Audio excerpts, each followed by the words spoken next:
webinar will provide an overview of the role of environmental and community groups in bringing change at the federal level, plus EPA's endangerment finding and what it means for the future of leaded aviation gas. Kelly Lester will be presenting, and she's an associate attorney with Earth Justice's Toxic Exposure and Health Program. At the end of the presentation, Kelly will be available for questions, and a recording of the presentation will be available on our website, which is listed on your screen, and the link to the website will also be posted in the chat for you. And with that, I will hand it over to Kelly to begin the presentation. Thank you. Great, thank you so much, and thank you for putting this together. I'm going to go ahead and attempt to share my screen, so if folks could let me know if they can see my presentation, that would be great. Looks great, Kelly. Okay, excellent, thank you so much. So my name is Kelly Lester. I'm an associate attorney at Earth Justice, which is a large environmental law organization. And I'm part of the Toxic Exposure and Health Program, which is a small but mighty team that works to advocate for stronger regulation at the federal level in order to make sure that people are protected from exposures to toxic chemicals in their homes, in their workplaces, in their schools. I've been working on leaded avgas for the past couple of years, and I'm very excited to be joining you today to talk about this, particularly in the wake of EPA's endangerment finding for leaded avgas. So I will jump right in. So I imagine that this group knows about all of the dangers of lead, but I'm going to just run through a few of them. As we know, there's no known threshold below which lead doesn't have a harmful effect on human health. So in other words, any level of lead is associated with adverse health effects. And at the lowest levels of lead exposure, adults can face increased risks of death from cardiovascular disease, and children can suffer from neurodevelopmental harm. And the effects of that can be irreversible. Lead exposure also affects almost all other bodily systems, and it's associated with other serious health effects. And so that includes an increased risk of cancer, increased blood pressure, lower cognitive function, harm to the nervous, cardiovascular, immune, and reproductive systems, and anxiety and depression. So it's not a good chemical. We don't want to be breathing it in. And in recognition of the fact that we don't want to be breathing it in, lead was phased out of vehicle gasoline decades ago, but it's still used to power many piston engine aircraft. And so piston engine aircraft, a lot of them are the small planes. You think your Cessnas, 2 to 10 seaters that are used in recreational aviation, but also in air taxi, which is, when a commercial company will shuttle people, small amounts of people from place to place. So it's not used in leaded aviation gas, is not used in jet fuel. It's not used in jet planes, but it is used in these smaller aircraft and some helicopters. And there are approximately 170,000 piston engine aircraft that still use leaded aviation gasoline, which I'll call avgas throughout the presentation. And that's at almost 20,000 airports across the country. So it's a really widespread issue. And leaded avgas emissions account for the most significant source of lead that's released into the atmosphere in the United States. In 2017, about 70% of lead emitted domestically into the atmosphere was from planes operating on leaded avgas.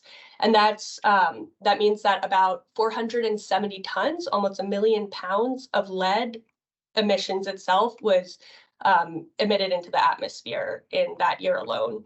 And they're emitted as this lead is emitted as small particles, so they can not only disperse readily, but they can also deposit into the local environment, so end up in soil, etc. And this isn't a small problem. Not only are there almost 1 million pounds of lead that is emitted each year, but there's about an estimated 196 million gallons of leaded avgas that is consumed annually from 2011 through 2020. That's FAA's estimates.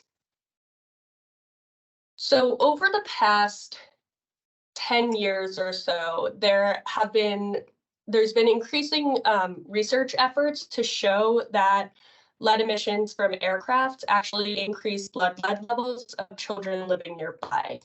And this has resulted in research that shows that children who are living downwind of airports where planes use leaded aviation gas, so these are general aviation airports, they've been found to have higher blood lead levels than those children who do not live nearby, with all other things being equal.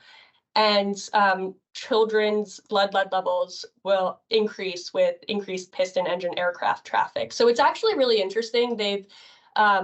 Researchers have been able to look at the decrease in piston engine aircraft traffic during COVID and all the COVID restrictions, and actually saw corresponding decreases in blood lead levels as a result of that decreasing piston engine aircraft traffic. So there's pretty substantial evidence suggesting that it is the lead emissions from these aircraft operating on leaded fuel that is actually contributing to higher blood lead levels in children. But the effects aren't necessarily just limited to children. As we know, lead affects children and adults alike. And a 2022 study found that there were higher cardiovascular mortality rates in adults that lived near and downwind from single runway airports in years where there was more piston engine traffic. So it's a problem, not good. And so what do we do about it? Well, fortunately, the Clean Air Act gives the Environmental Protection Agency, the EPA, the power to act to curb harmful air pollution. And the relevant section that we're going to be talking about with the endangerment finding is Clean Air Act Section 231. And the relevant text is here on the screen. It says that the administrator shall, from time to time, issue proposed emission standards applicable to the emission of any air pollutant from any class or classes of aircraft engines, which, and this is the relevant part for the endangerment finding, in his judgment, causes or contributes to air pollution, which may reasonably be anticipated to endanger public health or welfare. And then once he's proposed those emission standards, within 90 days, he has to finalize the emission standards. So the trigger here is this second half of the language that's bolded: causes or contributes to air pollution, which may reasonably be anticipated to endanger public health or welfare.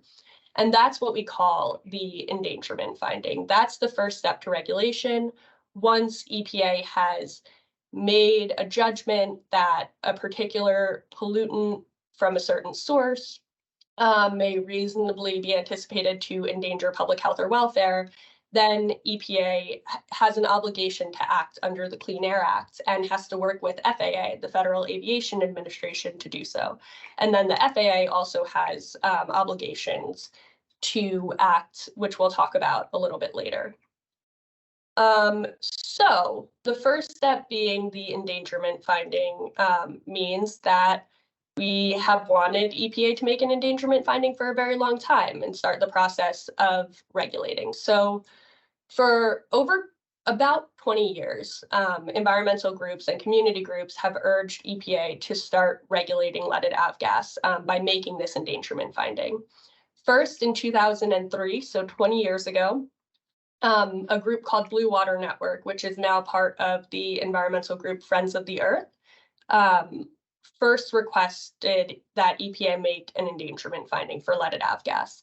And in 2005, EPA rejected the request, saying that they didn't have sufficient information that would let them make a determination whether aircraft lead emissions may reasonably be anticipated to endanger public health and welfare. Then the following year after that denial, in 2006, Friends of the Earth formally petitioned EPA to make an endangerment finding. And to regulate emissions from general aviation aircraft. And so EPA actually did do a little bit of work in response to this request. They requested public comments on the issues that were raised in the 2006 petition. And then in 2010, they issued something called an advance notice of proposed rulemaking.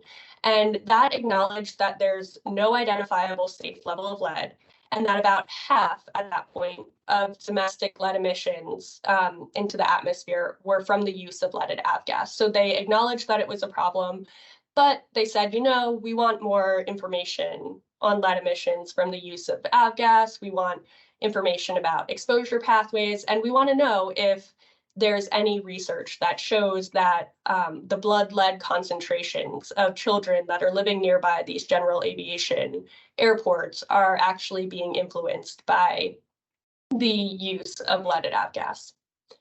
And so that's what they did in 2010 in response, but they didn't actually ever formally respond to the petition. They didn't grant it or deny it.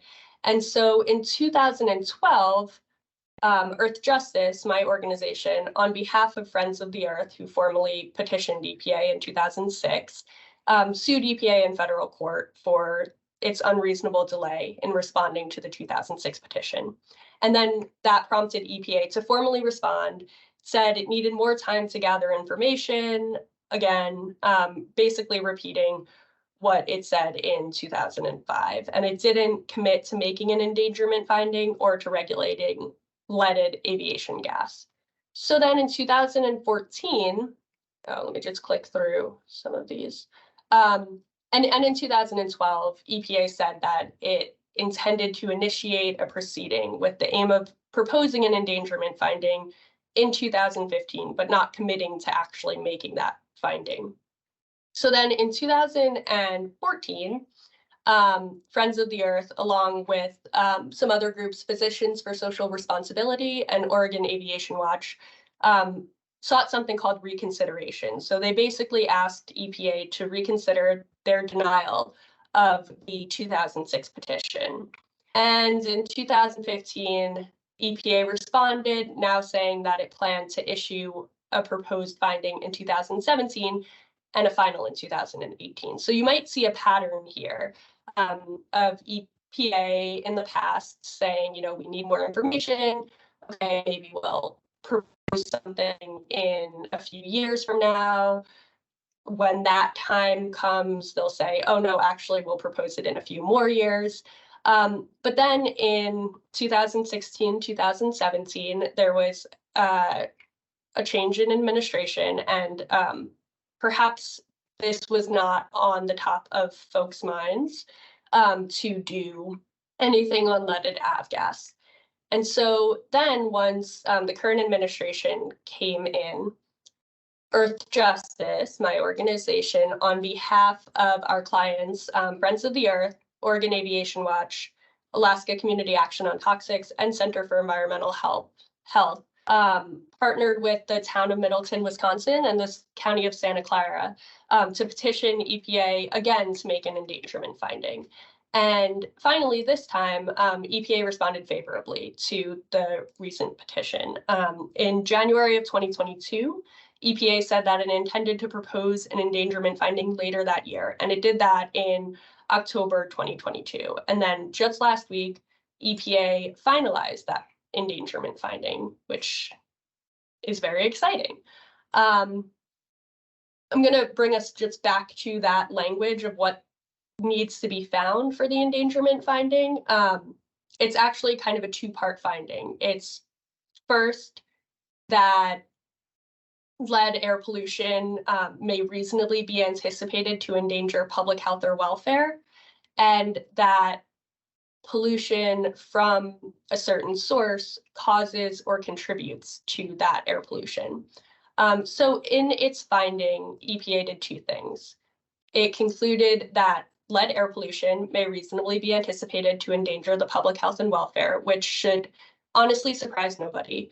And it found that engine emissions of lead from certain aircraft, and those are the piston engine aircrafts generally that I was talking about earlier, that they cause or contribute to the air pollution that was referenced above.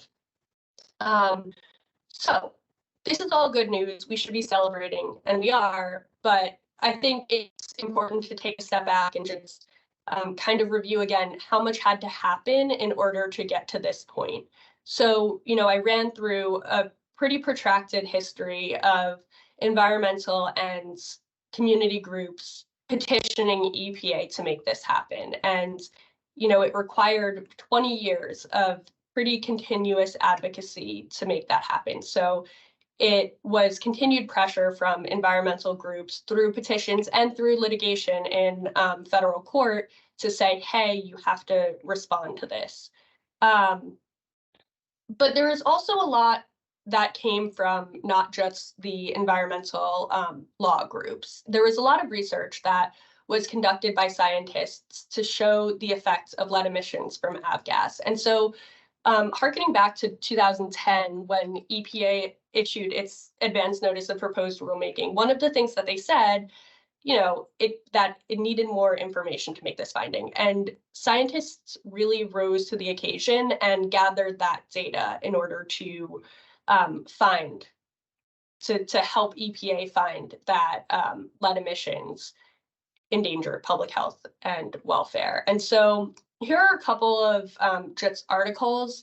The first one that really, I think, was pretty groundbreaking was the Miranda study in 2011 that first kind of made this link between children who are living in the vicinity of general aviation airports that use leaded avgas and higher blood lead levels. And then afterwards, Sami Zaran, has authored a number of papers that also kind of talked through this in 2017, started doing this research. And these are papers that EPA heavily relied on in their proposed endangerment findings. So if there are any scientists out there that are thinking, needing a little bit of inspiration about how much science can really make a difference in regulatory actions, it really, really does make a difference, because EPA relied quite heavily on these papers when they were putting together their proposed and final endangerment finding. Another one that EPA cites in their final and proposal is this Heather Klemick article. This is the one I was referencing earlier about the association between cardiovascular mortality and piston engine aircraft traffic in single runway airports. And then finally, the study that looked at the blood lead levels of people living in the vicinity of Reed Hillview Airport, which I'm sure folks at the California Department of Public Health are quite familiar with, because CDPH provided data and technical assistance for that paper. So this all kind of coalesced to show EPA that, the science is really clear, and the endangerment finding is a scientific, it's a scientific finding. It's not necessarily a big policy determination. It's rooted in science first and foremost.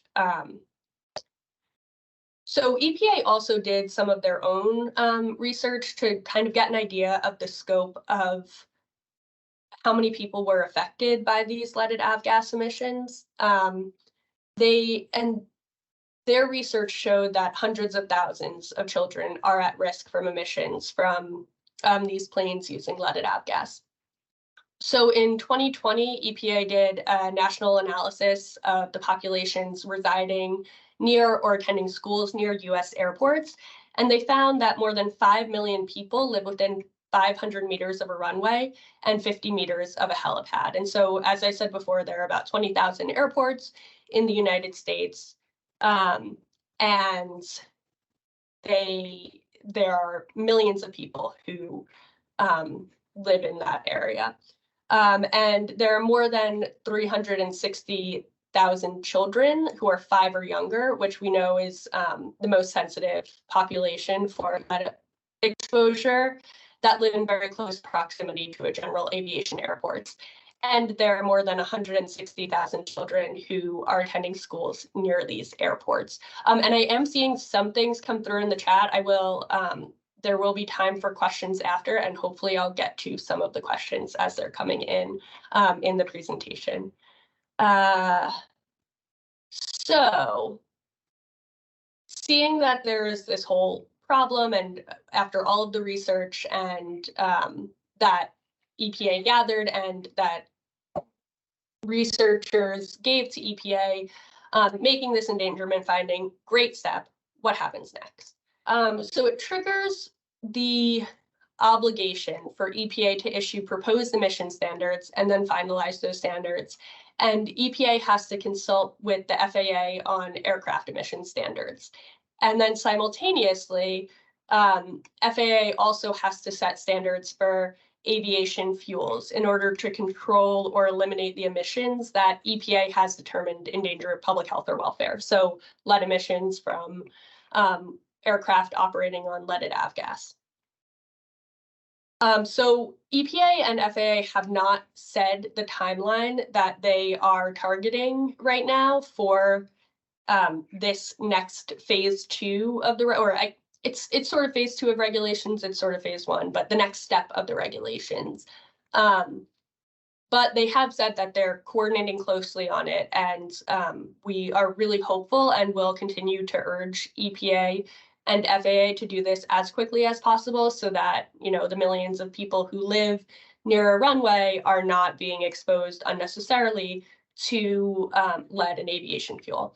And when I say unnecessarily, I really do mean that, because there are alternative fuels that can be used in piston engine aircraft that are available, and there are some that are also in development and are in the process of getting certified by the FAA, or their use is in the process of getting certified by the FAA. So the first one, UL 94, this is perhaps a little bit more technical than is necessary, so I'll try not to get too deep in the weeds on this, but basically a lot of the aircraft that currently use leaded avgas, about 70% of them can operate on fuel that's less than 100 octane. So UL 94 is a lower octane fuel. UL stands for unleaded, and it can be used in about 70% of aircraft. But those 70% of aircraft basically, I think, take about 30% of the flights. And so it's been on the market since 2015, and it can be used in about 70% of all piston engine aircraft. It is unleaded. It has been delivered to dozens of airports already, including many in California. And it's available. It can just be dropped into a plane that's already flying on, that is able to fly lower octane fuel. And it can be mixed with 100 low lead if the plane is able to fly the lower octane fuel. But that means that we need something for the rest of the fleet that might not be able to operate on this lower octane UL 94. And so that's where this push for developments of alternative fuels that are higher octane has really been, we've been seeing a lot of progress on that. And so last year in September of 2022, the first 100 octane unleaded fuel was approved by the FAA for use in all aircraft in the fleet. It's by a company called GAMI out of the Midwest, and it's called G for GAMI 100 UL unleaded. And so that is currently, it's quite a small company, and so they're currently kind of trying to ramp up distribution and hoping to partner with a lot of airports, particularly in California, airports that have flight schools, because, you know, when people are doing flight schools, they're doing a lot of touch and goes, which can create problems for touch and goes, meaning landing and then taking off and circling the airport, landing, taking off, circling the airport to practice their landings and takeoffs. And, you know, it's important to make sure that communities that are in the vicinity of those flight schools aren't just being dumped with leaded avgas. So there's an attempt to reach out to those airports and to reach out to California airports and to start distribution there. And then the company that makes UL94, Swift Fuels, is also quite close on another 100 octane unleaded fuel. And they've been doing test flights with their unleaded fuel, and they're going through the FAA certification process now for that unleaded fuel, and also going through ASTM, which is an industry standard setting process. So there are alternative fuels that can be used in the piston engine aircraft that have up until now been using leaded avgas. And I wanted to kind of zoom back out a little bit and talk about how important it is to phase out leaded avgas from an environmental justice perspective. So this administration has made promoting environmental justice a priority, and they've committed to reducing the disparities that exist in lead exposure and body burdens of lead. So I have on the slide right here from EPA strategy to reduce lead exposures and disparities in US communities from last year that has been guiding a lot of the work that EPA does. And in it, EPA acknowledges that Black children and those from low-income households have persistently found to have higher blood lead levels than non-Hispanic white children and those from higher income households. And so we know that lead exposure doesn't reach all children equally. And we think that all sources of lead should be, nobody should be unnecessarily exposed to lead, but we also recognize that it's not a problem that affects everybody equally. And when you have airports, general aviation airports, that are located in communities of color, it could have a much more harmful effect because it's a cumulative toxin. And so we did an analysis in connection with the 2021 petition, looking at 2017 air data and 2017 over 2020, because the 2020 wasn't available when we initially did this analysis, but also because the data was kind of skewed in the 2020 data because of COVID. There were differences from what one might expect in aircraft traffic. And our analysis shows that in the top 50 highest emitting airports that are located in areas with relatively more people of color than the national average, most of those airports are. So about 60% of the top 50 highest emitting airports have relatively higher populations of color. And that adds to the already disproportionate high body burdens of lead faced by children of color, and particularly Black children.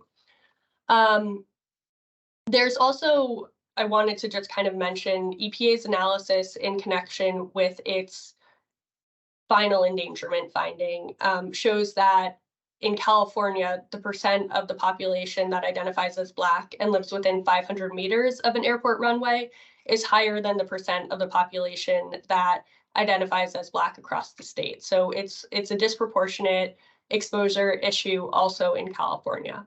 And many airports are in low-income communities where children also disproportionately face other sources of lead exposure. So we think it's extremely important that EPA and FAA move forward to regulate leaded avgas. And I will now stop for questions and to grab a sip of water. Thank you so much for listening.